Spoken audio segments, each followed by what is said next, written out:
Hello guys, and welcome back to MS Tech Tutorials. And in today's video I'm going to be showing you guys how to use the black hole slash spawn machine in Escape Tsunami for Brainrots. So let's get straight into the video.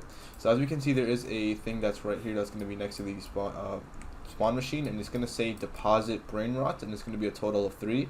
So what we want to do is we want to simply just get 3 Brainrots, and we want to simply just put them in the machine. And once we go ahead and put them in the machine, it will spawn a new Brainrot or a new variety of Brainrot. Let me just go ahead and get there safely quickly. Let me try to get 3 really quickly. Yeah, go ahead, deposit this.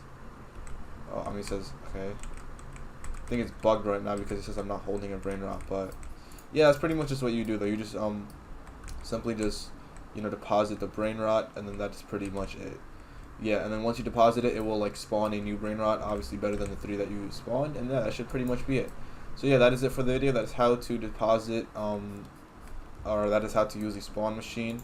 So yeah, I hope you guys enjoyed. Thank you guys for watching. Make sure to give the video a thumbs up, subscribe to the channel, and have a great day.